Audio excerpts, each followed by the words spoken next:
whatever you got. A little bump anywhere. A little bump on the night, a little bump in the grind. I feel like that's like an old R&B song. Like, Oh yeah. not the I dip, you dip, we dip. That's a little bit more fun. This one's like, little bump and grind. I don't feel like. Oh wait, no.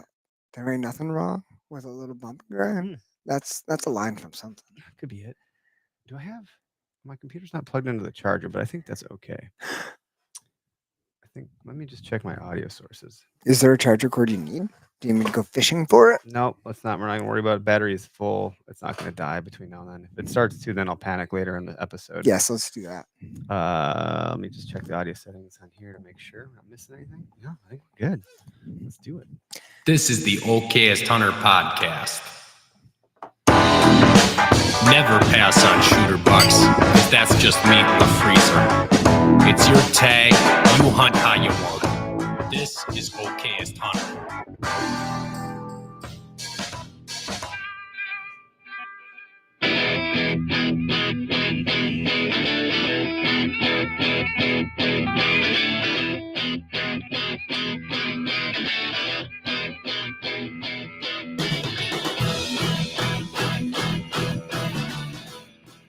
As if I actually know how to play the drums. Yeah, Like, no, it air was drums. very- We can jam on some air very on drums. point. Just I'm the least musically inclined person in the history of the world. Just getting that out. Yeah, I can appreciate the music, but I certainly can't play any. I know how to listen to it. I can sing in the shower. I can carry a tune there. Yeah. It's pretty good. Yeah, that's what I like Both to of do. my kids have told me from a very young age I am the worst singer. baritone. Just shit tone. I'll just go real deep.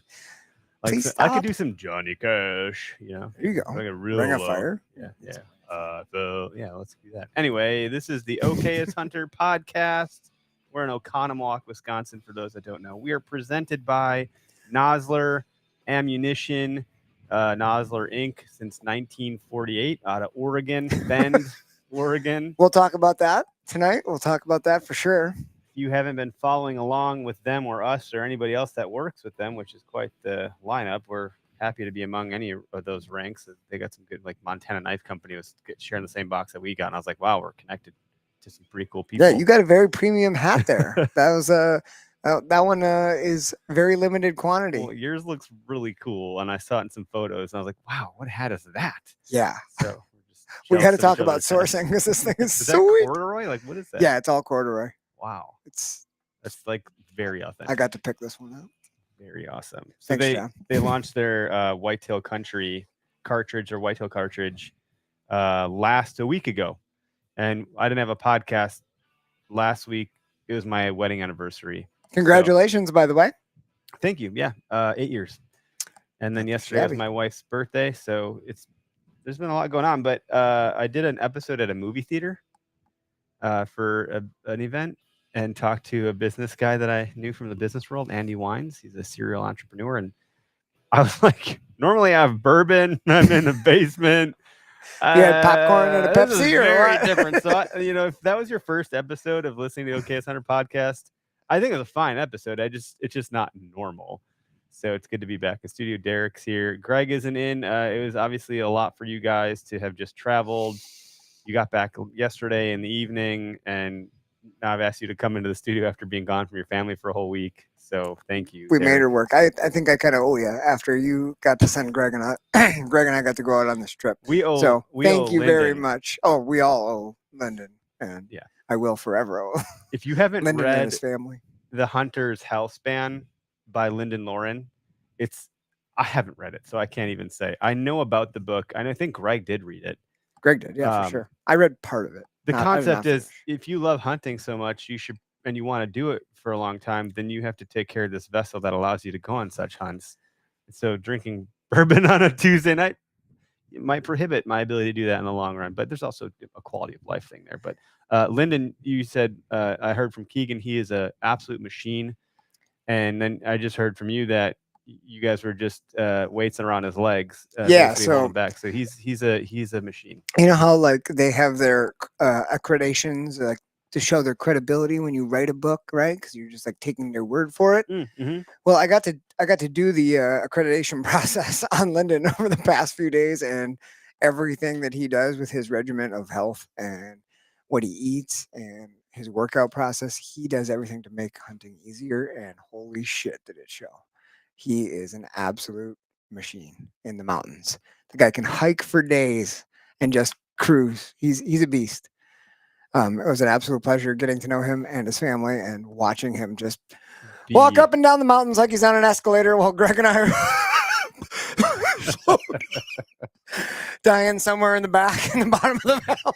I told Keegan, he's like, is there any type of like, because so Keegan, Wildlife Photog Media, was out filming and photographing and doing wildlife photog media stuff, as well as we're going to get into like, we'll get into the whole story tonight. That's I think what we're talking about. But I was like, he's like, is there anything you think you need for, because this is our first attempt at a short film, so that'll come later this year. And he's like, is there anything you think you need? Angles, shots, things I need to be considering. I was like, well, if you could get like a GoPro on one of their barrels as they're walking up the hill to just show how they're so exacerbated, like typical Midwesterners going out west with their dad beer camp bods. We got a compliment from the Oreganders there, the guys who are accustomed to that. And they didn't say that we were incredibly fit, but they said, boy, you guys sure don't complain much. So that was a compliment we took with Grace, because we didn't do well. We breathe hard. We sweat a lot. There's a photo that Keegan's got of Greg and I damn near naked standing on a mountain because we're so freaking hot from hiking. And Lyndon and his buddy are like, why are you guys taking your clothes off? Because we're dying. We got to air this thing out. But that we were told that we complain a lot less than they expected for Flatlanders. So that's good. Well, if we would have been challenged for a drinking contest, we would have won that, I'm sure, too. Oh, yeah. That would not even close. But when I went to Oregon, I don't know if that's something to hang your hat on or not, but we will gladly hang our hat on it. I remember going, when I was in Oregon, I was a young lad. I shared some photos with Keegan and me jumping into Crater Lake, and we went to Smith Rock. We, we're at Mount Hood. We did the Rose Gardens, the lava fields, the hot springs. We did Cannon Beach, and traveled the whole entire state. Whitewater rafted the Rogue River. It was a really fun trip for someone young. And sounds amazing. It was beautiful too. But I remember we were at some spot in Mount Hood drinking some local Oregon beers, and I think we had like me and my cousin from Wisconsin and my other cousin who's from Wisconsin but then lived in Oregon at the time, and her boyfriend was from Oregon. We had like 2 beers we're just casually talking. He just was like, you guys already have 2 beers? I haven't even finished I'm not even a quarter way down. Wow, you people from Wisconsin really do drink. Well, we weren't trying to.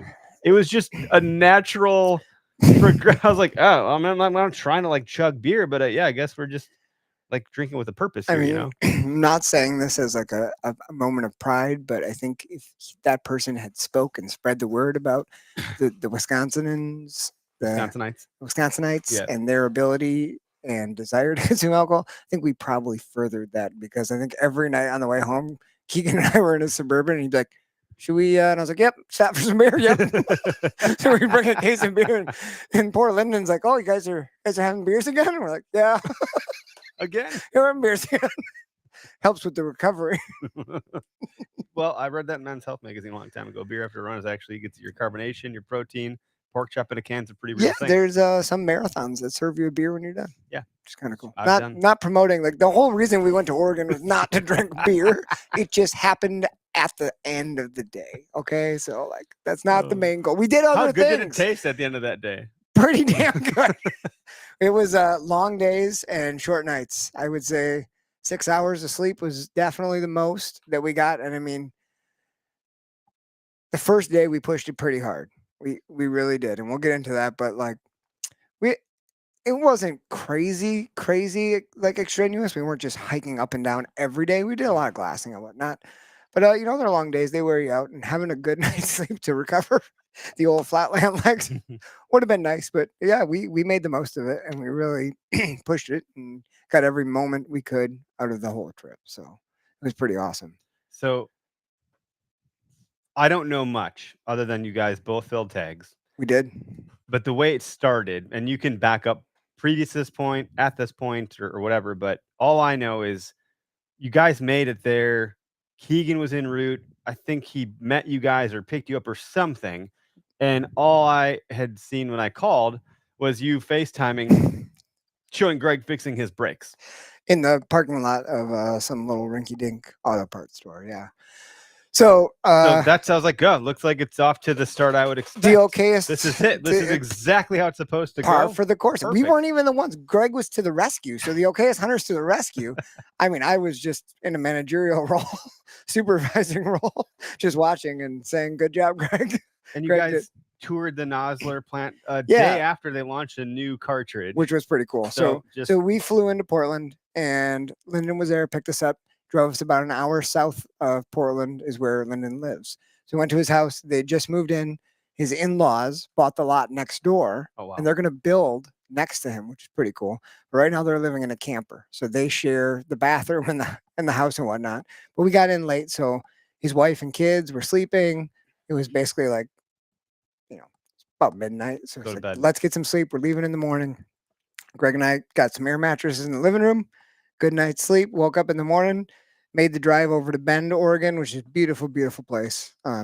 Valley town on the other side of the mountains. So where were you? Where was what town were you? He's in Albany. Albany. Yep. Okay, thank you. And as the story goes on, we're going to leave out less and less. We're going to leave out town names, just so you know. Oh yeah, that's we're not going to be too oddly specific. Yeah. Okay. But we have such a wide listener base that yeah, we don't want to hunting public this shit. No, we have. You never know. So we promised we'd help keep the promised land the promised land. So we went to Bend in the morning, which is where Nosler's HQ is, and after Googling it, we realized there's multiple Nosler buildings. So we're like, Jesus, which one are we supposed to go to? Oh no! So that's probably my fault. We got in touch with Zach, and we were headed to the right one. Zach or John? Zach. Okay.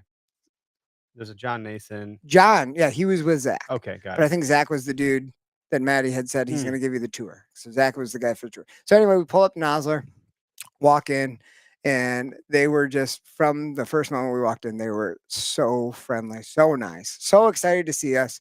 Guy comes out of the back manufacturing line. He's like, "Are they here?" And he had the okayest hunter hat. He's like, "Oh, I've been really excited to meet you guys." And like, we took a photo together, and we're like, "Holy crap, these people actually like the things that we're doing. This is weird." We mess up every single call out, but okay, good. Yeah, it was really cool. We got to see their little, they got like a showroom. So they got a bunch of mounts, all their cool guns they got, the ammo and whatnot. John Nason came out and he's like, "You guys are probably hungry. We'll go get you some breakfast. There's this cool burrito spot down. They have the best breakfast burritos. We'll go get you breakfast, get you coffee, whatever you want. Zach will take you on the tour. We'll meet you in like 30 minutes. Awesome. So we go take a walk, and they start showing us stuff. We have breakfast burritos with John and some of the team, and just super down to earth, awesome people who happen to make surprise and delight. And surprise and delight always wins. It's one of my favorite things to do in a business. I mean, John knows the game. Like, he's very, very good at his job, and he did an awesome job of making us feel welcomed at that place. And then we went through the tour, and we got to see, like, when you walk into the store and you pick up a box of bullets, like, this is just what you get. But we got to see everything that goes into making every single part of every single Nosler bullet, and that was just crazy. I mean, there was two old ladies. I don't remember their names, but they literally sit there and they have this belt with this metal piece that moves every bullet to the same exact angle, and it goes under this super bright light, and they look at every single bullet that goes through that's ever manufactured in Nosler facility, and they look for cosmetic blemishes. So this is after they've been laser measured, laser weighed, all this stuff. These women, and I'm like, well, how many can they actually pick out? And I look, there's a crate just filled with bullets. He's like, "Yeah, pick one up." You pick it up. Oh, there's like a little scratch right there. Oh, there's like a smudge on the brass. And these women are just picking out these bullets, and this is what they do. They've been doing that forever. Like, I wonder if those are the ones that they're sending us. No, those don't ever leave. They don't ever leave. They're not even allowed to. No, they don't ever leave. Kidding. But just seeing the quality control elements of it is just freaking incredible. All the different lines, a bunch of the machines they're using, the presses for like the tool and die, were from World War II. Wow. So they've like completely recalibrated, refurbished them, and like they were used during the ammunition stockpiling for World War II. They've taken these old machines and they're using those with obviously all new tool and die and some totally modern measuring processes to make sure everything is perfect. And then we even got to go down. They have like a range, a completely automated range with like mounted barrels that every lot of bullets has like 5 bullets tested out of the lot, and they measure velocity at every point down the range with all these lasers. they measure everything. And if one of the bullets of that Mhm. doesn't meet, then they test more. And if another one doesn't meet, that whole lot is gone, and they redo them. What can It's do you remember just wild. what so I was the Whitetail Country an emphasis of the tour? Yeah, so there was a whole section of. I mean, they're producing, pistol bullets. They're producing tons of different calibers of rifle bullets, and then they had a series of the machines that were producing different ones for the Whitetail Country line, and they showed us all the differences between what's with Whitetail Country, to make it a more affordable bullet for us Midwestern fellows who like to maybe shoot a bit more. Yeah. And Yeah. maybe one shot is not the ultimate goal. Maybe we're doing some deer drives and Yeah, when letting you're go of brown a down whole public clip. land, you got to make sure like this deer ain't seen the next hunter. I'm gonna claim it by the number of bullets I put in this deer. Yeah, No, so I got 2 bullets in it. You only got 1, therefore it's mine. whoever's got the most What are you bullets talking wins. about, buddy? Get out of here. Yeah, but It's my buck. it was overall, it was really incredible. And then they strongly urged us to go to the second facility, which is And where they did because they bought you breakfast. So you're like, well, we kind of have to now. There's reciprocity. well, and we were all super interested at that Yeah. point. We're like, this is actually super cool because, like, you know me, like Well, I like the I felt hunt. bad I'm 'cause I'm like, hey, impatient. you guys are like going there to hunt, and you're like, then we have this. Eric's telling us to go look at, go to the Nosler plant 5 hours away. I'm like, sorry guys, but it also how cool. But so then it turned out to be really. It turned out cool. to be incredible. I'm so glad we did it. It was actually super cool. The second plant is so the first one is where they make the actual bullets, right? So like the things that are flying through the air, Mhm. killing the animal. In the second factory, those all get shipped over. It's like 30 minutes away, and they're actually making the ammunition. So actually loading, they build all the casings. So they have Got tool it. and die to make all the casings, all the brass wire. It was just super fascinating. And then they make the bullets there into ammo. So we got to see all that process, and then they also build and assemble all their rifles. So the Nosler 21, the Nosler 28, all of those are built there. They have Wow. their spray booths, their Cerakoting. I mean, it was freaking wild. And it's all in one little place. Like it was different than I expected, but the quality that you see and like their processes are, I don't know shit about that stuff, but I was really, really impressed. Yeah, that's awesome, man. Yeah. It was So cool. then that gave you confidence in because your guys are shooting Nosler ammunition out of Well, the, then I out of was the like, rifles well, you I brought. better not miss because I know the bullet's good. I have no excuses. Did you sight in with the Nosler ammunition? Yeah.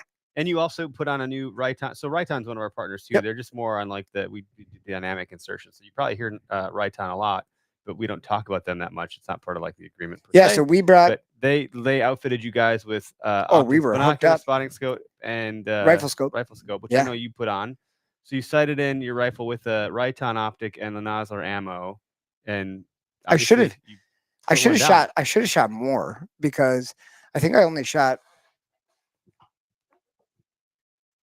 I shot 4 rounds through my rifle with a new scope before this hunt, which does not sound like a lot.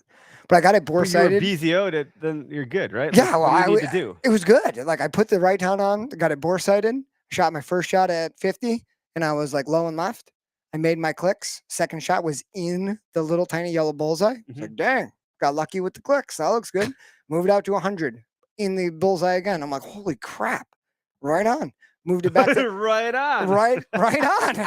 That was unintentional, subconscious maybe. But then I put her back at 200 and pulled it like low and left. But I could tell I just pulled that shot a little bit. And I was like, There's a podcast called Low and Left because good that's what everyone to always go. says. It's Low and left.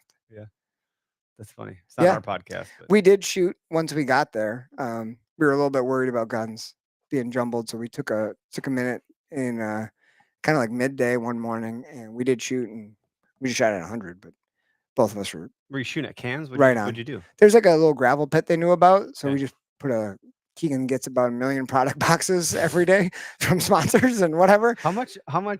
fatties? How many fatties did he have on him? None, because they never made it to the post office. But he had 600 fatty meat sticks coming to him, and he didn't get any of them. So Keegan was hungry, poor guy. He didn't have his fatty meat sticks, which do look really good, by the way. But yeah, so we hit Nosler. It was awesome. Those guys took care of us, sent us with some Whitetail Country ammunition, sent us with some goodies.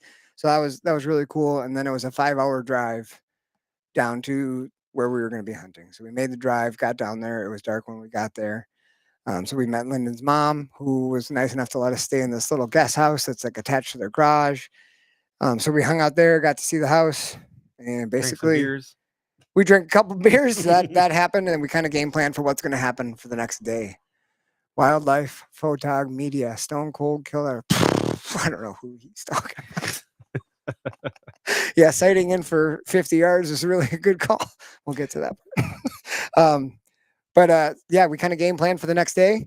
And Lyndon told us we're going to be hunting with his buddy Dylan, who is the game warden for that Oh entire my God, he's the region. game warden? Yeah, so No Lyndon pressure. grew up with Dylan. Well, it's actually really nice because then you know you're exactly, doing yes. everything the Or way if you're you're supposed to not, be. then you got a good contingency plan. If you guys have not hunted out of state, it can be really scary and dicey because like rules change. There are like implied rules you don't really know about. Even the filming was like a rule we were looking up earlier on, and it's Getting like, permits that for had just filming. changed. Yeah. And Keegan can tell you we're not going to put it out on air, but he kind of missed out on an opportunity that he possibly could have had if we had known what Dylan had told us afterward. So like there are all these little things that like if you're not from the area are just kind of taken for granted. Fuck, Keegan? That you don't know. It's not Keegan's fault. I'm just giving him shit. No, but we were going to be hunting with Dylan, who's the game warden. So we kind of devised the plan. Greg was like, Keegan, go with Derek and Dylan, and we were going to do kind of some still hunting. It was supposed to be rainy conditions, quiet. You can go sneak around through the woods. And they said they knew about these oak patches that probably had acorns. Deer love feeding in those acorns, especially when it's raining. So we're going to go still hunt around. I was like, that's my game. I love that. I love still hunting. It's my favorite. So Greg was like, well, Derek will probably get an opportunity more than me. Greg kind of likes to set up for the shots a little bit more. So he's like, he can go with him. He might get some action.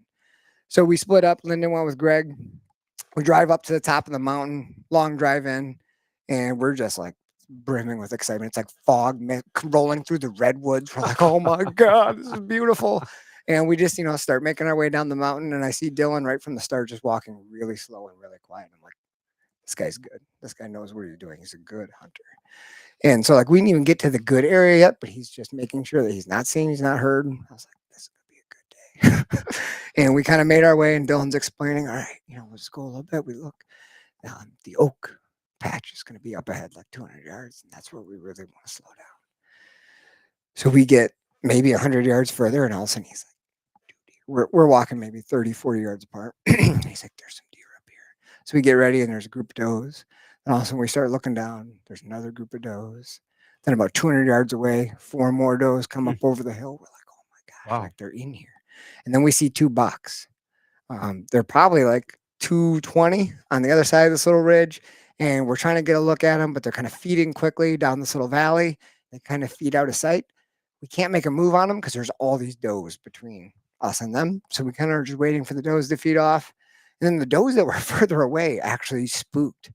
They didn't blow or anything, but like they just were looking at us. The sun is coming through behind them. There's rain falling. It's beautiful. But they kind of spooked off and they just ran over the hill. No big deal. And then the does that were close, the blacktail are pretty chill demeanor. Like they just look at you, even if you're walking. It's like look at you, just feed. They just like didn't really care. You like walk right by them. So like 100 yards away, just kind of walked by them, and we kind of rounded this point looking for those bucks. We never did find the bucks. We just kind of still hunted around there. Tons of deer sign, acorns all over the place. It's on a big mountainside. So we did some more checking around some spots. Didn't get them, didn't see them.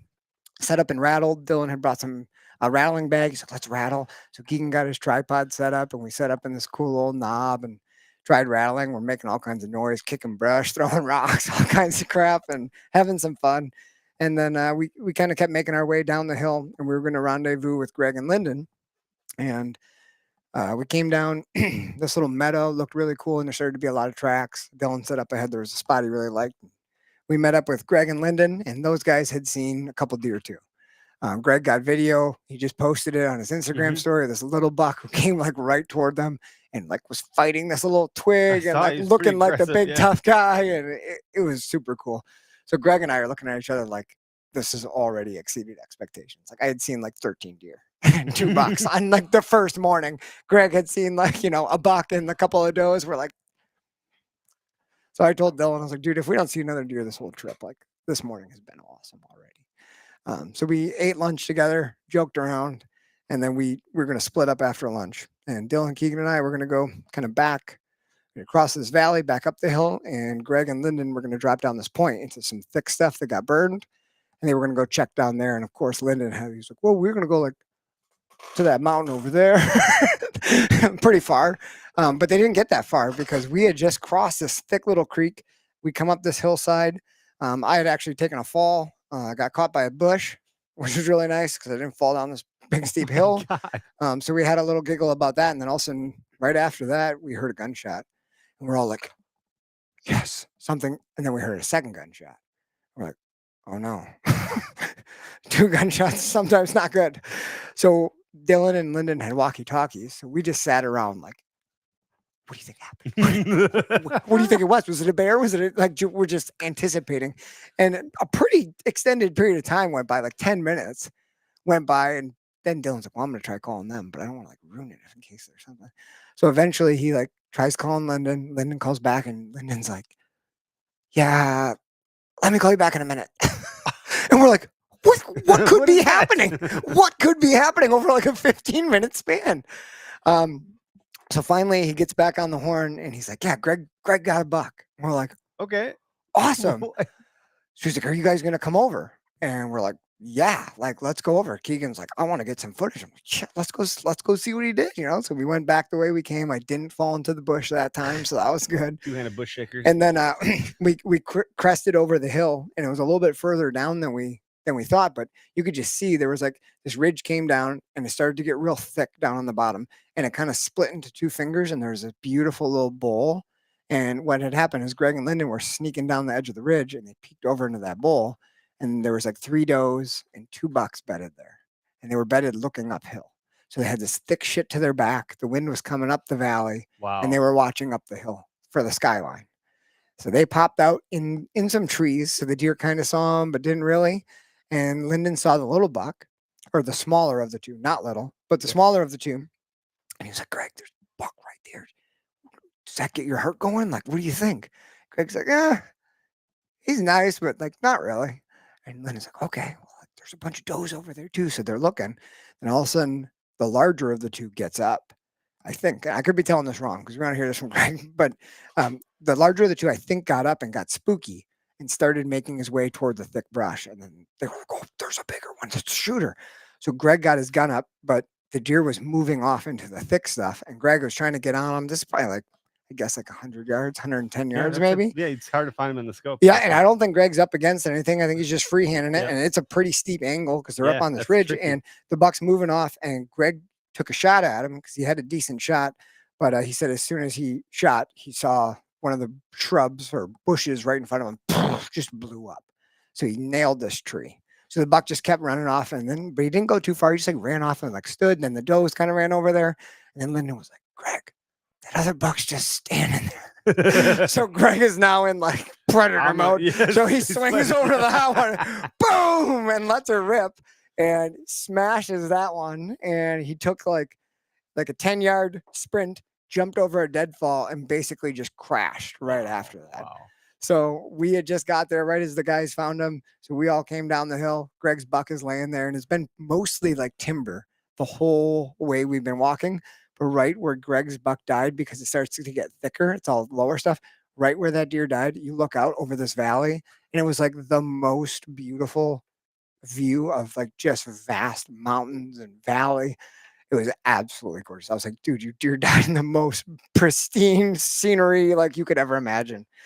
So we were all high-fiving and hoopla and celebrating Greg's buck, which was really, really cool. He got one the first morning. And it was a nice, they call them forked horns. So not fork horns, not forks, forked horns. This is just when they split. And Greg got a real nice one. Dylan said he'd How probably... big do blacktail get? Like, antler-wise? They can get big, but like, they're really rare. Like a subspecies of a mule deer? Kind of ish. Yeah. So like their bodies are smaller than whitetail, but they can get like a big one. Would be like 200 pounds. Would be like a real big one. Wow. Okay. And like you can get like 150-inch mule deer. Or sorry, blacktail. Okay. Like they do, sure. They can, but it's not that common.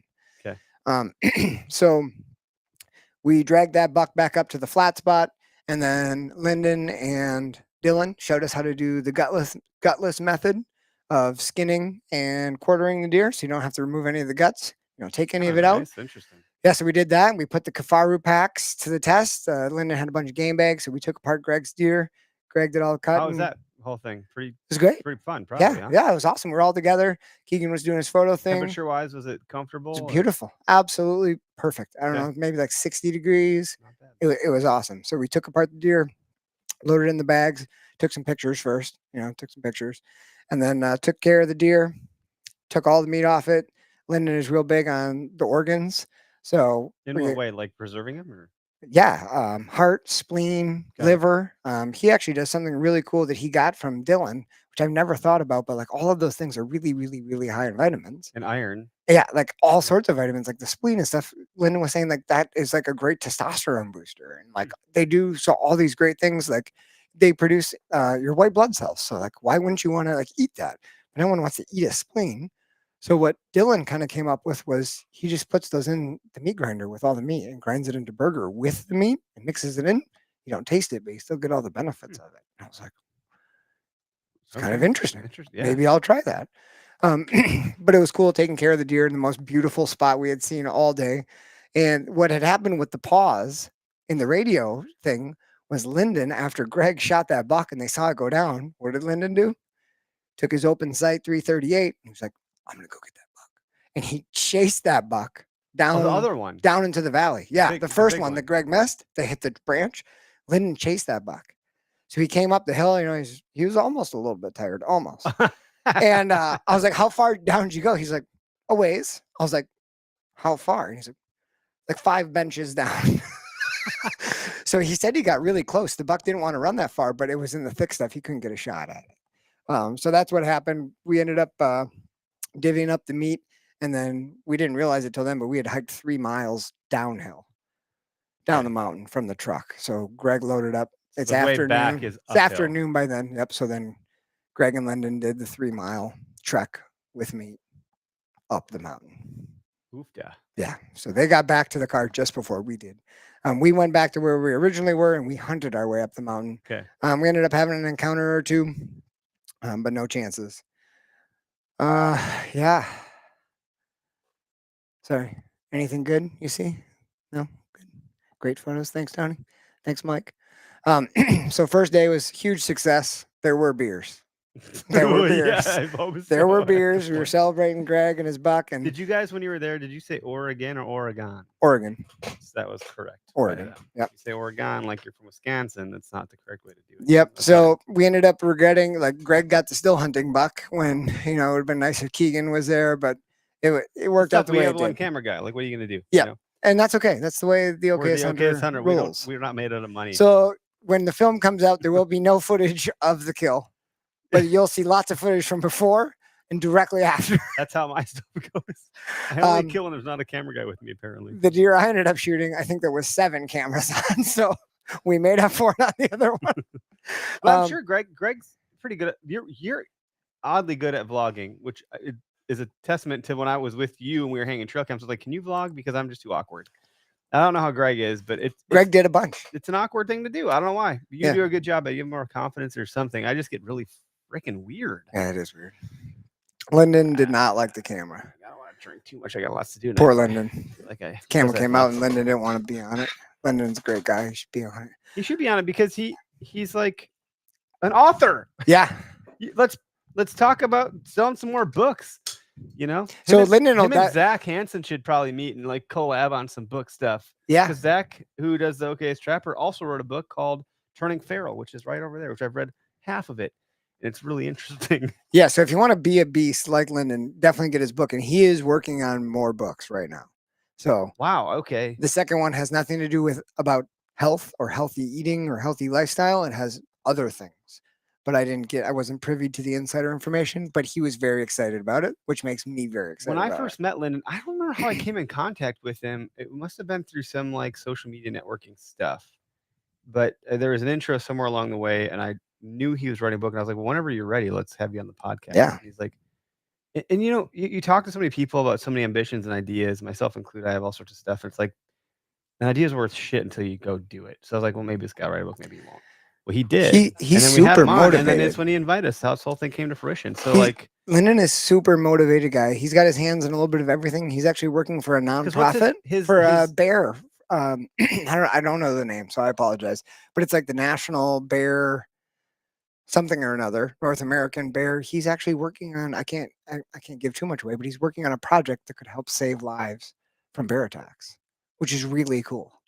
That's crazy, Yeah. dude. Yeah, he explained a little bit about it, and it was awesome. So he's doing all the things for all the right reasons, and he's a hell of a hunter. Hell of a guy. his accolades are really unique. Like he comes from like you talk about the healthful stuff, like his background in that stuff. I forget what it is, but it's very He's got a master's in kinesiology. And like all the studies. He is an of all those authority on the things. topics he's talking about. Yeah.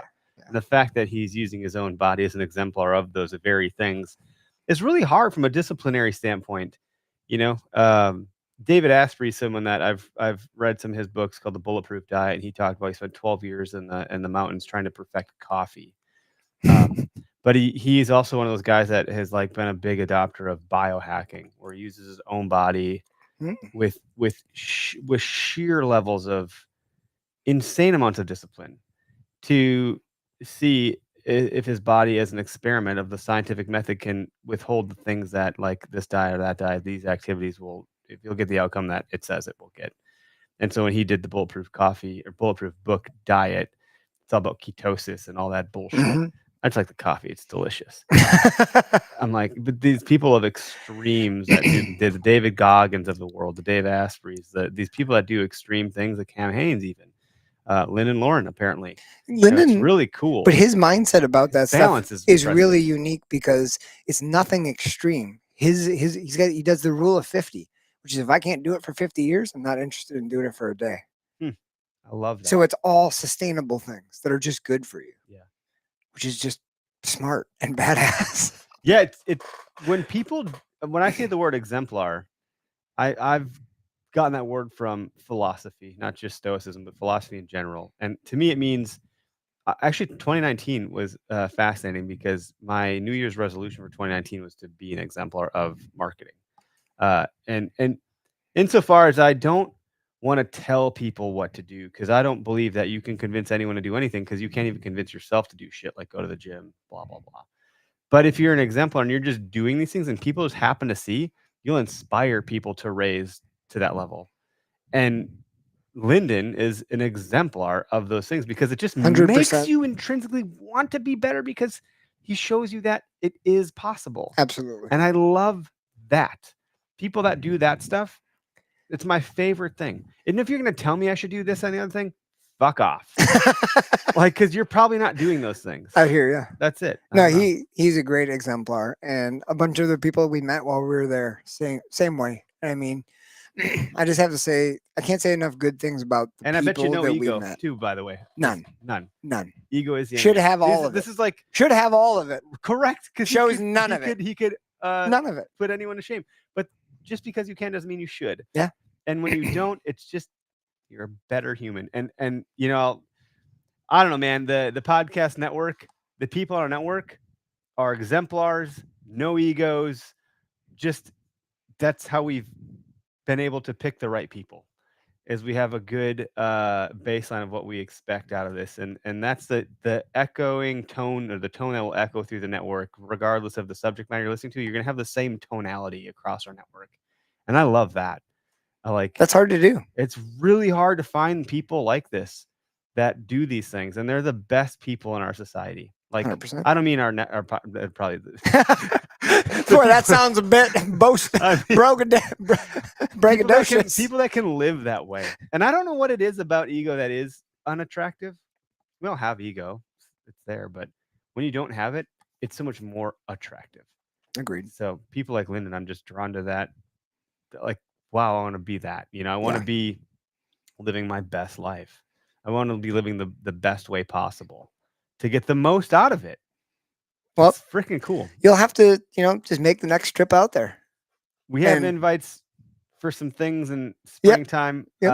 I'll keep it on the DL for now, but it's very in the cards and possible. We'll jump back into the story here. So first night, celebrate, and Greg and I both kind of realized that, like, how things are gonna go, right? Like this place is amazing. Yeah. The things we I wouldn't saw, have the expected things we Oregon did, to be this way, though. Like, I freaking don't think beautiful. of hunting when I think of Oregon. I think of hippy dippy, like, Well, yeah, there's parts of it that are that, but most of it is just rugged wilderness. Yeah. I mean, like you look at the map and like there is wild places there, like truly wild places. everything I did was on a trail, usually leading to a waterfall, which Where were the hippies were. beautiful. Yeah, gorgeous, but not gorgeous. the same thing. But I think Greg and I both had a moment where we realized, like, holy cow, like this is really truly special, and like these guys just took us to a place where we saw like damn close to 20 deer, which Dude. like blacktails are elusive. Some people say they're one of the hardest critters to hunt in North America. Like the coos deer, very Yeah. difficult to hunt, the gray ghost of the desert. But like blacktail is the gray ghost of the Pacific Northwest that lives in like redwood forest and like. The trees were huge. Did you see the picture I of Greg's saw- tree? Yes, but Greg has a picture of a tree that is a there's- redwood that's big as this room. Dude, there were some. Just seeing the deer and the one that where Greg posted the deer. I'm like, this deer in context of that forest doesn't make sense to me. Like, it's how do you pick that terrain apart? What is this? And it reminds me of like most all Hollywood movies, like what's that vampire movie where they glitter? With that stupid girl that breathes a lot. Fuck. Anyway, Glitter face and werewolf boy. Yeah. What the heck is Twilight? Twilight. And then what's the other? There's another flick like where they're the Hunger Games. Most of what Hollywood's depicting seems more like that. I'm like, you can't walk up on deer and big. What is this shit? That's what it was. Yeah. So when you're describing this, my mind's going to these damn Hollywood movies, and I'm like, I've never experienced that type of hunt. Like, we have these whitetail that are spooky as shit. They're different, very different demeanor. Yeah. The blacktail and the environment is and what the guys so big. And what Dylan and Linda kind of explained is their whole thing is camouflage, is to hide. So they don't move because their biggest asset is just to not move and not be seen. So like you can walk close to them. Like, I mean, they're going to spook at some point. Absolutely. But not nearly. Like you walk up by a big white-tailed doe, she spots you, you make a move, she's probably blowing and running. Mm-hmm. Like that's not the case. They just hide. So like they blend in insanely well, and they're super tiny. Most of the deer we saw are like Labrador size. Oh wow! Like they're not huge for the most part. Yep. So like they hide well. They tuck into the environment and they just blend. They don't have any super bright white on them. They just blend in. So like their whole game is not to move, which makes sense for like everything I saw. Like Mhm. that's what they do. They just watch. Like, am I going to be in danger, or should I just stand here and pretend Something I wish they our can't whitetail see me? would do, because like they're always panicking. Yeah. So on that topic, the next day we got word that one of the timber companies, much like our managed forest law land, like timber companies that are open, we got word that the gates were opening on one that they knew very well. So Because you're hunting with they're a game gated, warden. and then one day, they'll just randomly open the gate, and then hunting's open there. So like So want it had to be been cut, and then they opened the gate. Is that what you're saying? Yeah, so it's all timberland, Yeah. right? So they did all sorts. I mean, it's not all logged. It's like they've a logged it. huge property, and then they have roads, right? Hey, we're done here. You can go back in. So then they open the gate. Some guy comes, opens the gate. So we got word, gates opening. Okay. Gates open in the morning. So we decided to go there. So then that was all glassing. So now we're trying to find these little teeny tiny deer. I'll put on the screen. Sorry. Yeah, everyone knows that. Well, vampires have no scent. Everyone knows that. They Okay. can smell garlic from a mile away. I'll tell you that. So then we're trying to spot them. So we did a lot of spotting, glassing all day. And Keegan probably has some really funny footage of me because the guys who do glassing a lot have like these nice little tripods for their binoculars. So the binoculars are still, and you look through them, you can see if deer are moving. I did not have that, but I'm which not. I said if you don't have something stable for this spotting scope, I have a fucking tripod luck. for the spotting scope, but a Okay. lot of it's binoculars. Got it. And those binoculars are damn good for I nighttime. love the binoculars. They best, are like wow. best right? binoculars I've ever had. Either I had a really shitty pair, or there's a really good, or a little bit of both. I've I don't never know. had super good ones, but these are by far the best I've Okay. ever had. So I love them. But I could because not. they let in a lot I of couldn't light. get steady. Okay. So Keegan's got all kinds of footage of me using like broken sticks and like the tripod on the bipod on a gun, and like Wedging it in a via he's gonna tree, have some ridiculous as hunter shit. some in me. montage. But like I was trying to make it work because holy cow, does it make a difference when they're steady? And then Keegan and Dylan just keep reminding us, remember, It's not gonna be big. You're gonna see like a teeny tiny little ear. Like they're small, especially when they're And they're not moving. 1,000 yards away or whatever. So we did some glassing. I don't think we saw too much in the morning. We did some driving around, checking out spots, and then in the evening we ended up going to this one area that they had some luck in the past, and it's a lot of like green, brushy cover low to the ground. That is a lot of feed and a lot of cover for the deer. There's like multiple little ridges. So we're glassing there, so it's getting dark. We see a couple does, and all of a sudden, we spot a nice buck. I think it's a forked horn, but it's like a big fork horn, like 16 inches wide. Really nice buck. Biggest one we'd seen so far. And he's on a ridge 520 yards away with a doe. And Dylan immediately runs to his truck and gets out his gun. Now, these guys are prepared for long ranges. So they have like long range rifles, scopes that zoom in past 9x. And he's got a bipod on the front. And he sets it down. He's like, Derek, he's like, lay down right here. That's a really good buck. See if you can get him in the scope. We'll see what we can do here. See if you can get him in this. See if you. Well, I mean, totally different. It was. Like, that's not something I failed. I failed at it. I could not get him in the scope. Really? In time. Yep. It never happened to me ever. But it's low light.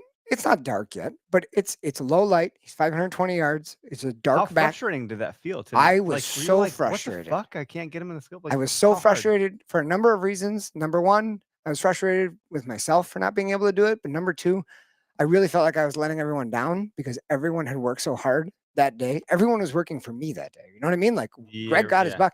Everyone's trying to find a deer for me. Here we find this deer. There he is. And you know what I mean? Like I felt like I just got your moment. You couldn't find the hole, huh? Could not. No, I couldn't. And so like I'm looking through there and I'm trying to get steady. So you got like a bag under the back, the bipod in the front, and you're laying prone. Laying prone. Best way to do 520 yards. It's a long way. There's multiple ridges. As soon as you lay down, all the ridges kind of stack up a little bit. So I'm trying to find, and it's all green bushes, and his head is sticking up through the green bushes. And I'm like, guys, I'm trying. So then when I would find him, okay, I got him. Trying to keep it steady. It's not rock solid because I'm moving it so much. So I'm like moving it with myself. So then I'm trying to zoom in on him, right? 16x, 18x. And as I zoom in, because it's low light, the eye relief. So like when you move your eye in the wrong place, the eye relief just gets smaller and smaller, and black creeps in because there's low light. So as soon as I get to the point where I can see him like halfway decent, most of my scope is filled in black and I can barely see. And then I like lose him. And now I got to re-find him. Zoom back out and I'm trying to get on him. And like when he's actually in my scope broadside, the bottom of my gun is not resting on anything. Like and everyone's like, he's moving up, he's moving over the back of the ridge. And like, they're telling me to be helpful. The deer's not hearing you. But I have 4 people telling me what to do, what's going on. And I'm just fucking panicking. I'm just like, guy, I can't get him. I can't get him.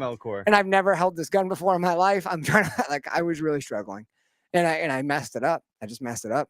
He ended up working off the backside of the ridge with the dome. Never saw him. Oh my God. So you're like, opportunity is done. So light faded and I was just like, I'm really sorry, guys. Like I just messed it up. I couldn't get him. And then like, even if I had got him in the scope, then what? 520 yard shot. Like, I never shot that far. I shot 200 at cardboard, 3 weeks before. And if they had that rifle BZO'd, like hopefully all set, but there's like a velocity drop there that's really hard to account for. So like if you're aiming at the heart, are you gonna hit the heart? Like, yeah. What the fuck? So it all played into the next day, which was our last full day of hunting. The third day was our last full day of hunting, and then the following day, Sunday, we were gonna have to leave, maybe a morning hunt, and then we had to leave. So we went back to the same property. We went to that same spot. Okay. And I convinced the guys, they maybe thought I was a little bit crazy, but a little bit of whitetail in me. I was like, instead of driving down to the landing where we saw him, which was like the road on the side of the hill, and then like a little point that sticks out looking over there, I was like, can we park the truck here? Because like, I don't want to drive by all the deer. I know your deer don't spook, but like in my whitetail brain, if we can just not show them the truck at all, maybe they won't go into hiding so quick, or like, they were like, not drive the truck down there. And I was like, yeah, it's not far. Like, let's just park it here on the backside of the hill and like, let's walk down and like glass our way down. That was probably challenging because you're like, I'm with people I don't know. Well, and this is just not what they do. I would do things. I just asked. Like, I That's was great. like, I don't mind walking. Can we Yep. just like, and then we can glass our way down and get different vantages. Yeah. And they were like, okay, you know, they were super accommodating and like, well, listen to this stupid whitetail flatlander, and and they entertained me. But I felt a little bit better when we got down in the first little glassing point. I spotted a doe in the brush below us that we would have not seen. How hard from was over that there? to do? I mean, it was difficult. It's all green brush, and there's just a little face with ears sticking out. Oh my God. All green brush. And I was like, guys, I got a doe. Good spot. You know, we're all looking, good spot, and we're looking, and all of a sudden there's another one. We worked down a little bit.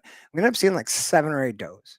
And Lyndon is like, he knows it's the last full day. So his drive was at a new level. I could just see it in him. He really wanted me to get one. He's like, Derek, there's so many does in here. That buck Gotta be a buck. has to be in here. He's Yeah. like, he's not going to leave. And while we're Is this glassing rut these for does, these deer at this point in time of the year? 'Cause Not that quite. Deer was like the one It's- that it's Greg kinda was- similar. was rubbing a lot. it's kind of similar. It's kind of like pre-rut. Okay. But those 2 bucks that Greg one shot and the other, they were bedded together. So they they're weren't- they were still still not. the big ones. No, it's not quite time, but the little ones are starting to get a little rammy. Yeah. Right? They're starting to get a little excited. So while we're glassing these does, all of a sudden this truck drives on this road on the other side of the ridge, and they get out, and we see people running down the road, and then we hear a gunshot. And Lyndon was glassing, and he's like, they shot uphill. So uphill from where we had seen all the deer. But Lyndon's like, I wonder if it was that buck. And he was working his way back down. We can't see what they shot, but we know they got one. So they go up there. We can see them like field dressing. And this is like far, 1,200 yards away. And we're still glassing. We see all these does. We had does come right underneath us. Greg spotted these 2 does. He's like, guys, they're right underneath us. Like 80 yards away, these 2 does come running right underneath the landing. And it was super cool. But the buck, we never saw the buck. And then we had this little question mark of like, did he get shot? Because I was like, I want to come back here in the evening and see if he'll come back out. All these does are in here. Let's see. But we ended up going to a bunch of other spots. It had been a full moon all week. It was kind of warm. We glassed and we glassed and we glassed like 3 or 4 different spots. We could not turn up a deer. Nothing. No bear, no deer, nothing was moving. So it was the middle of the day. We've been glassing this huge valley, and Lyndon's like, you know what? Is it like Let's- fishing when there's a full moon? They all eat at night because it's bright and they. Yeah. Can see? So then like during Like the they're in the middle of the night. They're just out. Then they're usually gorging, and then bedded the day, they're early like, in the "Well, morning." We're full. We're not getting up now. You usually get like a little bit of maybe midday movement where they Mhm. shift, but then they bed back down. So we just didn't see much movement at all. So Lyndon said, hey, I got my bear caller. Let's hike down into this big valley. There's a couple big drainages that come down to this creek. Let's see if we can call in a bear or a cougar. And we're like, sweet, let's Okay. do it. So we all go hiking down there, and he sets up his collar. And at this point, we're with one of his buddies, Denny, really nice dude. And we're in Denny's truck, and we go down there and we set up the collar. We all take a different vantage point. We called for like 40 minutes and nothing. So we hike back up the hill. We're all sweaty. We're all tired. We're all a little bit grumpy. And we're going to go meet up with their other buddy, Justin, who had taken his wife out that morning. And they saw a bunch of does, but no bucks. So we drive back up to And the you top. only have buck tags, or what's the? We only have buck tags. Okay. Yep. I don't think they shoot many blacktail does. I don't know how that works with residents, but it doesn't seem like they get antlerless tags.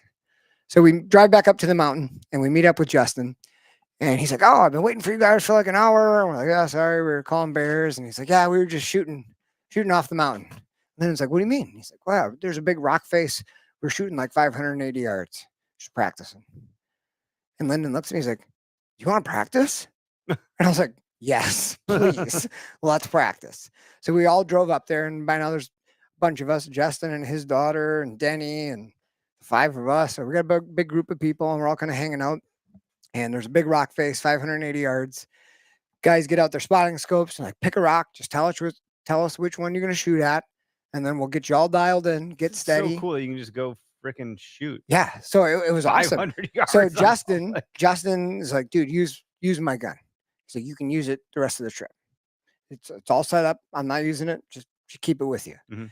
It's a 300 Win Mag. He's got a suppressor on it. Which is It's got great a for- really, for really hearing- good. You know, people don't realize about suppressors. It's good for hearing protection Yeah. more than anything else. Well, yeah, and it reduces recoil. Yeah. He's like, the gun doesn't kick. It doesn't make any noise. Shoot this. That's So he's like, let's practice. So I pick a rock. I tried to pick something that was like blacktail size-ish in my brain, but it's awfully hard to tell at 580. So like there's a bunch of big rocks, and I picked one that looked small. I thought it was like pumpkin size. So I line up for the first shot, and he's giving me tips because I've never shot long range ever. And he's like, you don't just touch it to your shoulder. Don't pull it in, and definitely do not grab the stock. Just put your hand on the side of the stock, and you're just going to touch the trigger with your finger. Don't worry about holding it. It's not going to kick. I was like, okie dokie. So I lined up on this thing. We got the minute of angle all adjusted for the distance. It's pretty windy. There's a breeze through the canyon. So we line up, shoot the first shot true, aiming straight at the rock, hit 2 feet right. Oh, hey, close. Up and down was good. You're aiming to the right, or you hit to the right because of the wind. Move, they got like the reticle lines. Just move over 2 reticles. Try shooting 2 reticles left. Jacking another shell. I'm like, oh, geez, that felt pretty good. Touch off the second one, real close to the rock, just a little bit left.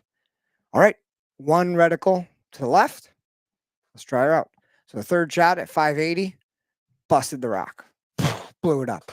Then it's like, dude, game on. Like, you nailed it. Like, we're good. Like, you can shoot one far now, like if you need to. Oh my God. And I was like, holy cow, it gave me tons of confidence.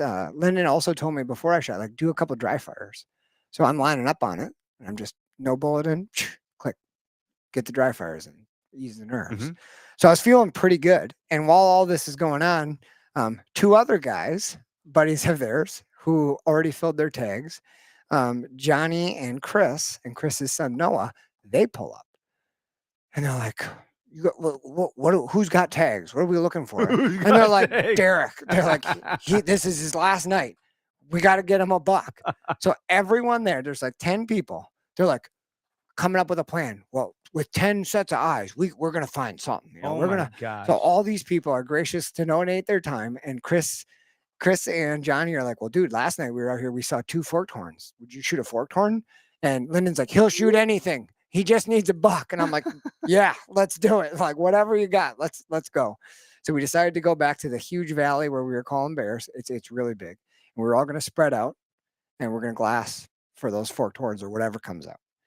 So we're all driving over there. We start glassing right in the beginning. Johnny and Chris go a little bit further. Justin goes up. There's a road way up on top of the mountain, and he's glassing from up there. And the Chris guy's like, well, just so you know, last night they came out at about 1,000. Whoa. And I kind of dropped my jaw. I was like, and Justin, the guy whose gun it was, he's like, oh, he'll shoot 1,000. No problem. And I was like, what? And he's like, you're good. I was like, I don't think so. He's like, yeah, you got it. I don't shoot over 90 yards. So he's like, in he's Wisconsin. just bolstering me, right? With this like fake confidence. Like, oh, you got it, dude. Like, you got good form. You're like, you know? no, I fucking don't. He's buttering me up. And I was like, dude, I killed a deer at 180 once. Like, that's the furthest. That felt difficult. So I was like getting kind of nervous. But then he let us know that he did glass them from the higher road. So now we're on the lower road. So I'm like, well, that's going to knock off like 200 yards. 800. So that'll be better. So we pull up and we see Chris and Johnny, and they've got the spotters. So like our spotter from right on, super nice. That's the mini me size, like the bite size. Yeah, I'm sure we didn't have the best. They version. have the giant one where you can like zoom in on the pubic hair of the deer. Like they've got the big guy, and they already have a buck spotted. So like, we got a forked horn right here. And when they said that, oh my God, panic ensued. Everyone's like, oh my God, like get the gun. Everyone's get just the watching gun. you. Now there's 10 people, right? 3 of them are already filming it. They're like, and I was like, guys, calm down. There's like 35 minutes till dark. Let's keep glassing. Let's see if anything else comes out.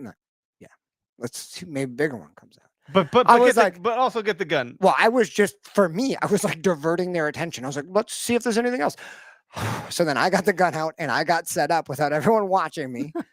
And Lyndon comes up and I already told Lyndon, I was like, dude, I don't want everyone watching me because I get super nervous. I don't want to let everybody down. So he comes up to me and he's like, dude, do some dry fires. He's like, just kill that buck with dry fires. That's pretty cool. And I was like, sweet. So I get all set up. Everybody's just glassing for other deer and they're spotting some does and this. I'm not really paying attention. And I'm on that forked horn buck. He's on the mountain across. We're on one mountain way up at the top. There's a valley, a river. He's on the other one on the tree line way at the top. And I got lined up with that same gun I just practiced with. This is crazy because this is so opposite of like the intimacy of bow hunting. It's the exact opposite. We had actually talked about it, how like uninteresting that is. But it was kind of interesting. She's like, oh, you're killing from 5,000 yards away with these high-powered scopes. But listen to the emotion and the adrenaline and the feelings and the nerves that are going into this. This is crazy.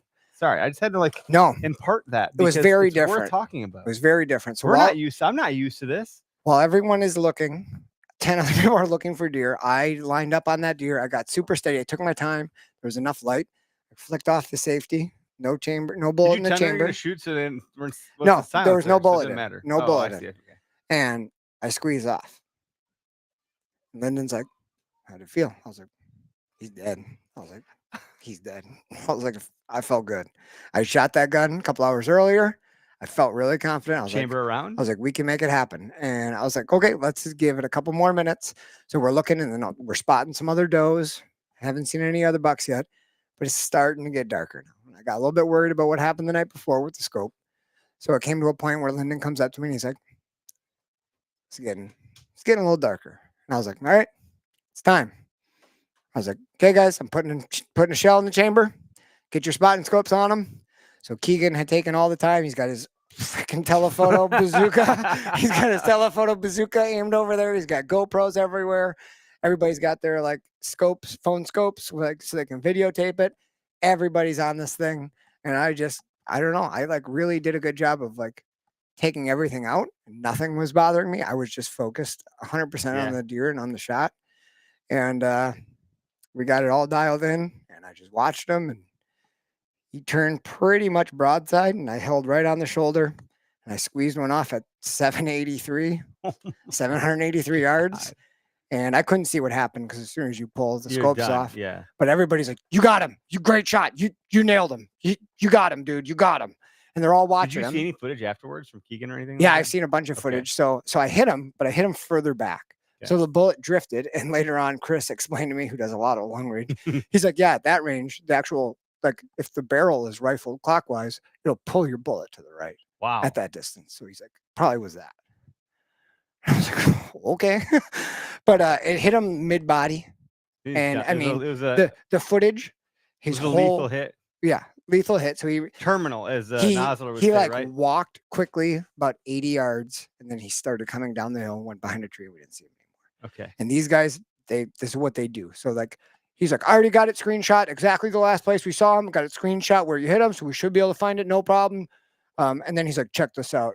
He had it in slow-mo, and when that bullet hits at that distance, his whole body goes like the shock of the bullet. His body just like shakes. It was just wild. So we're all like high five, and everybody can't believe I hit it. I turn around and look to like high five Justin, the guy whose rifle it is, and he has this weird look on his face of like total relief. And I'm like, you good, dude? He's like, I'm so happy you hit that deer. And I was like, you didn't think I was gonna? He goes, well, I don't want to tell you, but like that rifle's never killed anything over 500 yards. And I was like, you guys made it sound like you were shooting 1,000 yards. He's like, yeah, no, never, dude. I could not have made that shot. He's like, I'm so happy. I just wanted you to feel like you could do it. And if you would have missed it, I'd have felt super bad. So he buttered me up the whole time. And then we made it happen. And he let the cat out of the bag. He's like, I didn't know it was going to happen. What the fuck? So it was pretty cool. And I really did expect all these guys to like high five me, say good job, and then be like, oh, cool, good luck with like the recovery.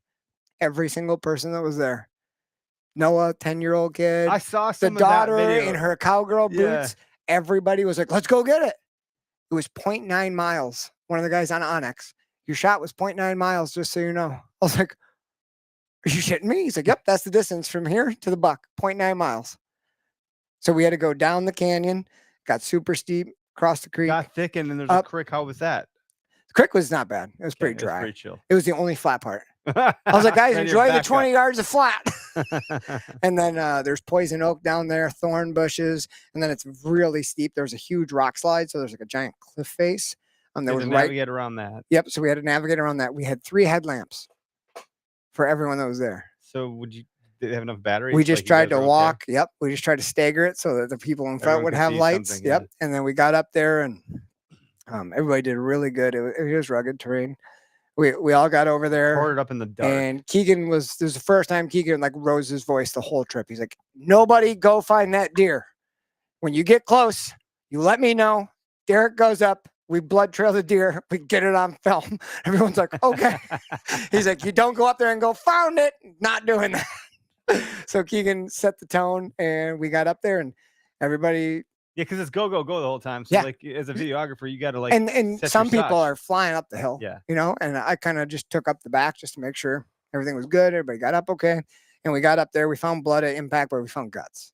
And I was like, see, I think it's further back than we thought. And it was a little rough going in the beginning, but the guys had all the videos on their phone. So like he walked by this tree, and then we started finding more I can't blood. believe you guys could identify the fucking tree. That- How does it do? Like 90 yards away, things get different and weird. Yeah.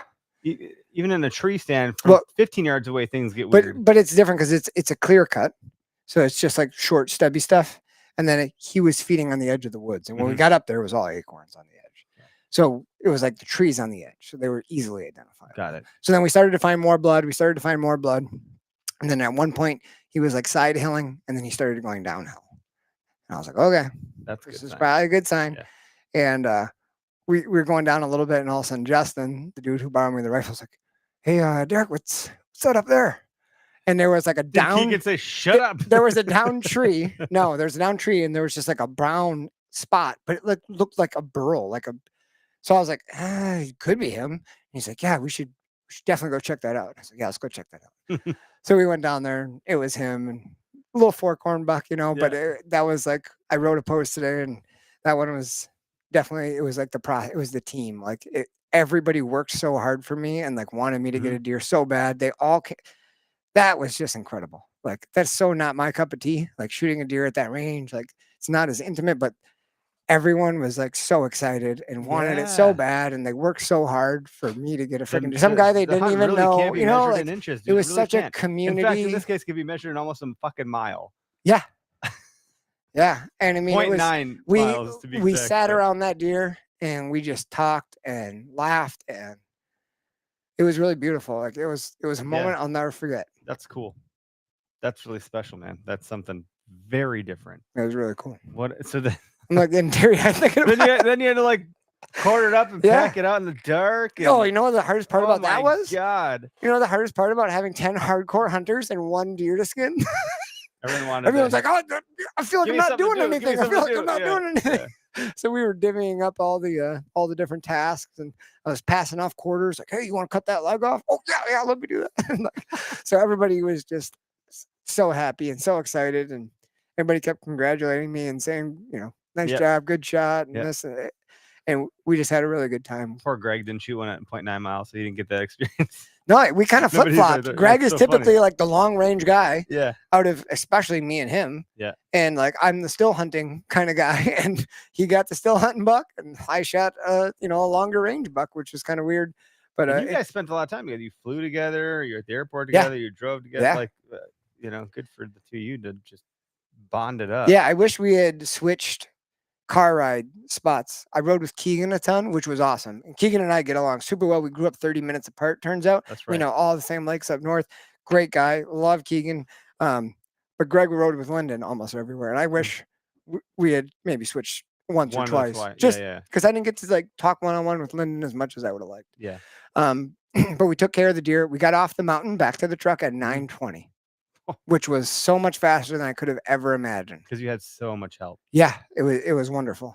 Super cool. Got back to the truck, and one of the guys had a case of White Claws in the back. He's like, all right, party time. And we stood around, and Keegan set up some GoPros, and we just talked and hung out and celebrated, enjoyed the moment. Did you fry up any backstraps or anything like that? Like, yeah, did you guys eat anything right out of the gate? The next morning. What does Blacktail taste like? It tasted exactly like whitetail, but all we had was innerloins, the tenderloins. Yep. But it was awesome. Got some butter and some onions, like that's how in a frying pan. No onions, and we didn't do butter. Keegan has some stomach gastrointestinal stuff from his time up in Alaska, where he had some run-ins with some bad stuff. So we just cooked it in a little tiny bit of olive oil. Got it. Salt and pepper, and I made some eggs, and it was awesome. Good. We did Greg's and mine. Greg cooked them up. I said, Greg, yeah, can you please do it, because I like it when you do it. It's so good when you do those. I like the way you do it, Greg. Tastes so good when he cooks. But yeah, we hung out, and then we ended up driving back to Albany to Lyndon's house. Finally got to meet his wife and his kids, Reese and Declan, and her in-laws were there, and they had prepared a huge ribs and burgers. And we had a giant feast and met the in-laws, and everyone was so nice. They all wanted to hear the stories, so we told the stories over dinner, and had a couple Everyone had a beers. different perspective at the table too, probably. Yeah, yeah, and it was so relaxing. And then all of a sudden it was like, we leave in the morning. We have 2 deer to cut up because all the meat was quartered. And we're like, we got to take care of that. And we got to get in a freezer. So as soon as dinner was over, we relaxed a little bit, and then I was like, all right. Lyndon set up a table in the garage. We got knives. Lyndon cut off all the racks for us. Greg wanted to European mount his, which would have been a really cool idea. But then we were like, we don't have time to boil it. Transporting brains across state lines, CWD, right. probably not going to work. So we just skull capped both of them. Not going to work. So we Lyndon worked on that. Yeah, little bitty bone saw, and he just manhandled them. He took care of that for us. Wow. And then we just cut up the meat. Keegan was on the vacuum sealer, and as I told you before, he labeled all of our meat really creatively. Yeah. So we have some really fun names. So every time we pull a bag out, it'll be a fun reminder of something from the trip. But yeah, I didn't even touch on all of the things. That was just like the bullet points. The bullet points. The whole big theme of the trip was chicken, though, because Lyndon has this thing with barbecue chicken. His mom makes barbecue chicken, and she sends it with the boys when they go hunt ever since like high school. That sounds really good. And all the guys just say, we're not going to go hunting unless you bring your mom's barbecue chicken. That's the thing. It's the good luck charm. And Lyndon explained a story how once they were having a really bad day. His buddy drove 7 hours to come hunting with him. They hadn't seen a deer. And they were standing on this big glassing knob, and they were saying, dude, we need that barbecue chicken. There's no luck. And Lyndon just, ripped apart this, chicken wing, and he's eating it cold. And then he was like, you know what? Our luck's going to change. And he chucked the chicken wing off the freaking looking point. And there was a buck bedded right below them under the looking point. And he jumped up and ran when the chicken wing landed by him. And his buddy shot him at like 50 yards. So the whole thing was big chicken energy. I was like, dude, we need that big chicken energy. So his mom packed us 2 giant Ziploc bags full of barbecue chicken the day I shot mine. So we had the big chicken energy going, and it got the deer moving, shake things up. It sounds delicious. Yeah. So, it was a hell of a trip. All the guys that we met, everybody, Lyndon's family. Student today had a drawing serendipitously of chicken eating chicken. She's working on a painting. I gave them a themed painting. Their theme had to do something to do with flight. So she did a chicken wing, because chickens can't fly, on a plate with a chicken pecking at it. And I was like, holy shit. I was like, do you mind if I take a photo of this and send it to a buddy? He's just going to think this is really funny. So the big chicken energy followed me back from Oregon. So any of you guys having a rough season, get some barbecue chicken going. It seems to work real good. You're going to get a big buck this year anyways. Ask anybody from Oregon. It's crazy. So what's your whitetail plan? You got some things shaking? What's that going to look like? Yeah, things shaking are... are you going back to Illinois? My 2 buddies. Yeah, my 2 buddies are leaving Thursday. They're going to be hunting Friday down in Illinois. Are you going? I'm going on Friday night after school. Oh my God, your poor wife. I know. We got a new sweatshirt coming up for her. Yeah, hunting season survivor. Hunting season survivor is dropping like tomorrow. Yeah. So she's... The 2 nights I'll be home this week. What a saint of a woman. She is. Say. She's an absolute. Same with Greg's wife, saints. Absolute trooper. All of our wives. To all the wives. Cheers to the wives. Dude, the wives and the moms are like. I was at Disney a couple of weeks ago, and I'm just watching these moms. I'm not like in a pervert. I'm just mom watching. That's a new shirt. But I'm like noticing these moms just like solve all problems immediately. They're angels among us. They're so good. There's like they have their own language of how they deal with the children and how they do things, and I'm just taking notice. And I'm like, what special people? My wife, your wife, Greg's wife, all these wives that just deal with our shit, be the kids, and they do it so damn eloquently. And not to say that like I'm not being a misogynist or like of no. Like you're giving a very high like, compliment. Wow, they do it in a way that we just simply lack the utility to deal with in the way that they do. And our kids love their moms because they do it in such a way that makes the kids feel so heard and important. We talked about the mom effect before and how like, well, when we have the kids, they don't do that shit because we don't care as much. Because the kids know that they know they're not going to get that from us because we just don't have that bone in our body.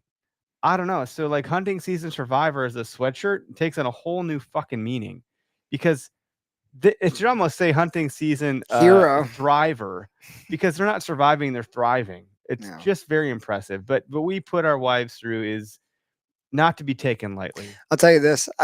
normally, oh, well, there's 2 updates. Don't let me Mhm. forget the second one. You're not But having another kid, are you? no, cats. Of We'll course get to it's that. We'll get to that. We'll get to that. But I did the call, the mid trip call, which can You're not go sure what you're gonna get into. can go one of 2 ways, and this is in no way saying that if you get a call from your spouse and your spouse vents, that's absolutely what you Normal. should be doing, right? Yep. If you're having a freaking hell of a day, you should be able to vent that to your spouse. But I had the midday call, and my wife said, "We are having the best time. The kids are being so good. They're getting along so well." And I was just So like, you're the problem. I immediately was just like, thank goodness. Whether or not I'm that's so true, thank you for glad telling me that, they're yeah. like they're happy and they're getting along, and like my wife's not stressed, and she was so not stressed that she got to go visit a friend who had happened to found Let 2. me share something. So for those that don't know, I was in the military, right? So like we're talking about all these fun things about like you know, there's lots of different examples I want, and like the long range shooting and dry firing is you have a whole month of dry firing before you shoot a rifle in the military. Probably a great 1 idea. month of dry firing before. Can you just kind of comprehend? Sorry, it's actually 1 week in the Marine Corps of the 1 month of the shooting segment of shooting. Dry firing is a critically important aspect of learning how to shoot properly and getting comfortable. Additionally, when you're deployed or when you are in bat, you're never ever to report bad things to people back home. It's not fair to do. So it could be the worst time of your entire life. You could have seen the worst things in the world. You never relay that information back to people. It's going fine. Everything's good. Everyone's safe. We're happy. We're healthy. Everything's good. You don't worry people. The fact that your wife, like, intuitively had told you good things is militant in some aspect. I think That's that very impressive. Good for her. Maybe that's the truth, but what could you do about it? I think if that's it were what bad? like between that and all the barbecue chicken, I was set up for success that night. I was feeling so good, and like I felt like everyone around me was doing so much. Yep. My wife is taking care of the kids. She's killing it. They're having the best time. All these people have gathered around to show me how to shoot this rifle, teach me how to do long range Yep. shooting, volunteer their time to go glass. And how I just felt like there's no way I can mess this up Yep. because these you people probably could around distill it me, down to the Lord. you You know what have I mean? sent me here, right? no, Keegan, no. God, I has want to sent you give a there. shout out to Keegan. He's Keegan incredible. Cadell, dude, watching this guy carry Wait, is that how multiple. you say his last name? I thought it was Kettle. I think it's Cadell. Fuck, I've been saying it wrong this whole time. It's all right. I could be wrong. I like Kettle like a cooking kettle. Watching this guy carry on, his pack is the heaviest out of everybody. They're always carrying Around all these cameras, running in front of us up the mountain to get the shot of us climbing to make us look good. God, And he films for Lee and Tiffany. He Yeah. films for, so like typically it's like this beautiful oak flat. He's in a spot, stationary. Like I don't know for sure, but like it's very what different. a drastic difference of like. And this is what the beer talk was, right? Like, so we're staying up too late drinking beers, and Keegan said, I really cheers to the wives, cheers to everyone who made this happen, cheers to you. But Keegan and I and Greg are talking, and Lyndon, and he's saying I'm just having so much fun on this trip because the expectations are just different from my normal job. He's like, I just get to you guys. He's like, I'm making a film about you guys having fun. He's not storyboarding this. I'm making a story about you guys having fun while you're hunting. This isn't like just hunting. So he does have a film. He's going to have a film coming out. So anybody who's still listening to this, I am so excited to see what he did. He gave us leaked a couple photos today. Yeah. That were just, they were just so cool. Aggressively so cool. Crisp. So no pressure, Keegan, but I cannot wait to see. I think the film is going to be really happy. It's very really fun, very special, and it's going to show some cool stuff. Like we were jackasses and like our normal tomfoolery, but we were doing it in a beautiful place, which makes it so much more interesting. I said 2 different times, I'm like, if you can fit Derek in a Kafaru pack, oh, we got that. Somebody said, oh, these packs are huge. Like Derek could fit in one of them like a Hobbit. I was like, fucking do it. Oh, I got on Greg's back. But the only problem was Greg had a hernia not terribly long ago. So the whole time I'm like, if I wreck Greg on day 1, I'm going to feel terrible. Hey, so Eric, I broke Greg. I did get into, Greg is a strong man. So I did get into There's a lot of muscle under that dad. He's very strong. I got into his pack. I think Keegan got it, but we're in the kitchen and I'm sitting in there, but I immediately got out because I didn't want anything bad to happen. But the fabric didn't rip or anything like that. Eh? Those packs are freaking. They're American made. They're amazing. It's crazy. So, like it's funny because it's an interesting like place to be as the okayest hunter and representing things of okayestness. Like, you think we just wear mossy oak and shop at Walmart and not give two fucks and drink like Busch Lights, which we do all of that. Oh, yeah, mostly what I do. But also, man, it's good to be spoiled sometimes and have good shit you have to have the right tools for the job. And that comes in where it needs to. Like, so we don't have friends in low places. What we do, we also have friends in some cool places. Yeah, we do. And to have Kafaru send us packs for this trip is just a sheer like, hey, if you can, cool. If you can't, like, cool, we'll figure it out. We got it. But if you can, like, how, like, what a great benefit. And clearly you put them to use. We did. We wore them every day, and they were, what started out as, oh man, this pack's going to be way too big and too cumbersome. Turned very quickly. Which is what I heard initially. Turns into really quickly. Holy crap! I don't know what we would have done without this. Yeah. So it worked out perfect, and all the Riton stuff got used thoroughly. I mean, everything was good. Nozzler performed. Everything was great. Like, cool. It was all good. We had a lot of fun.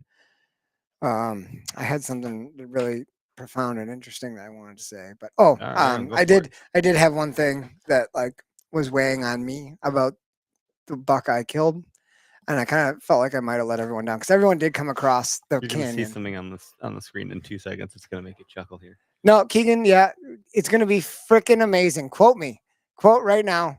It's gonna be the best film of okayest hunters in Oregon hunting small blacktail that's ever been produced.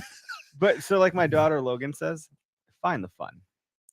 Oh yeah, Keegan, just find the fun in the content, and it's gonna be tough. That's the narrative right there. It's gonna be tough. Oh yeah. All right, sorry. So I didn't hear what you said because I was too busy focusing on that. No, something profound. What was the profound thing? I can't remember. Fuck! Did I ruin it? No, it wasn't that profound. Damn By it, profound, Keegan. I just meant like I remembered it, but it was not profound. Yeah, no saddles used, no muck boots, like it no, because I didn't do Greg bought new boots first day we were there. We went to right after Nozzler. I was wondering, I was like, are you guys going to use the Alpha Pursuits because that's such a new thing? The Alpha Pursuits, the muck boots that aren't like just traditional. I wore those down in Illinois last time I went, but those no, like Keegan, Dylan, and I slid down a shale mountain. Shale. That's like the stuff that. We were walking so freaking quiet, and I know Keegan is probably gonna laugh at this because Dylan and I are trying to be so quiet, and Keegan's going like, "Why in the hell are they trying to keep three guys quiet while we're walking down a shale mountain?" I mean, it was steep, and we slid down that sucker. Oh, and we made a lot of noise. Like rocks are falling like 400 feet. So yeah, I don't know if the muck boots would have been good there. We all wore like stiffer hiking boots. Yeah. I think Keegan actually had on the lacrosse Almas. Is it that was it called? I don't know. I know we also have the Ursas. Ursas. Because he wore those. Okay. I did not. I had like some higher more ones that I had. Yeah. Well, I was wearing the Ursas. Well, I wore those the lacrosse Ursas last year a bit. But the muck Alpha Pursuits are mucks like what's the word? Fourier into? What's the word I'm looking for here? I kind of know what you're talking about, but I also they're muck is known for like waders and like rubber boots, neoprene boots. They have muckskin boots now that are like ankle supported, laced up boots. I actually love them, and they're really lightweight, and they're pretty freaking comfortable, and they're waterproof, and they're camouflage, and they're really great boots. So I was like, I wasn't sure if those would make their way out to that type of terrain or not. Nonetheless, they're making their way here. Oh, here they're perfect. Like, they're incredible. Mountain terrain, I would say ankle boots are better. Yeah, something with some support. But those Ursas are stiff. I remember that. Like they're stiff where it was like it hurt my ankles in certain spots. To be honest, I didn't wear those a ton. Probably true for most boots that probably need to be broken in. I don't know. I haven't hunted out west, so I'm not a candidate to talk about it. Greg broke his. We went to that shop after Nosler. He bought a pair of Crispies. Mm-hmm. He didn't like the stiff ones. They had like some thinner ones or some more flexible ones. Didn't like those. He got like a mid-grade one. Yeah. Really liked them. He wore them that day in the car, and then he broke them in the next day with his 3-mile hike down. Shot the buck, loaded up, 3-mile hike back up. Most boots, though, new. I used to work jobs that were like you're putting miles on boots in factories. I was an order picker for a beer company. I was stacking kegs and stacking cases of beer, and you put on miles and miles and miles of like warehouse boots. Anytime I had to get a new pair, because they break down, a new pair of boots, and they always had to be steel toe. Like you get freaking blisters. Oh yeah, it's just inevitable, man. I had blisters that were so freaking large, and there's just no good way to deal with it. So I just think new boots, go break them in before you go hunt, because you don't want to end up with blisters on a hunt. It's just inevitable. Otherwise, you're just asking for it. I don't know a good way to deal with that. In the Marine Corps, same thing. You'd be hiking. It's called a hump in the Marines. It's different, but like you'd be humping with your boots, and you would. Inevitably, guys would get blisters. Always humping with your boots. Like long humps with huge packs, just in your rifles. And back when I was in, it was the M16. It wasn't the stuff that the guys have nowadays. Yeah, it's different, but nonetheless.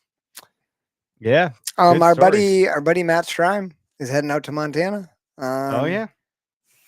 Thursday. Everyone's doing shit right now. This is the time of year where shit's happening. It's almost rutcation time. I told Holly when we get back from our trip, I'm leaving tomorrow morning at 6 a.m. I have not packed a single thing. It's 7:30 p.m. right now on Tuesday. Tomorrow, Wednesday, I'm leaving to go to Seattle for a wedding for my wife's brother. I haven't packed anything. And when I get back from that trip, I'm like, all bets off. I'm hunting as much as I possibly can. I've been out twice. You did a good job staying out of the woods. The least amount of hunting I've done my entire life. You did a good job. You put in your time. October's always busy for you. Anniversary, birthdays. September birthdays. The Clark October, kids. In September. Your wife. Ready to get it. I'm going to kill something. Well, don't worry. It's only the best time of the year to kill something. But I also was like, you know what? Every buck I've ever killed, here they are. November 4th, November 12th. There you go. So, like, look, when putting the woods from November 4th, November 12th, and I'll be happy. You're deadly. So, and anything I don't hit, it's my own fault. But good stories, buddy. Thanks, man. Thanks for sending us out there. Greg and I had an absolute blast.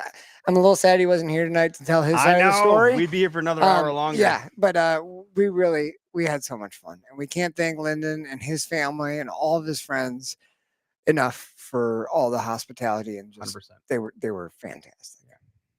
Well, everybody, thanks for tuning in to Story Time. Story Time with Derek and Eric. Film to come. There's lots coming down the pike from OKS Hunter.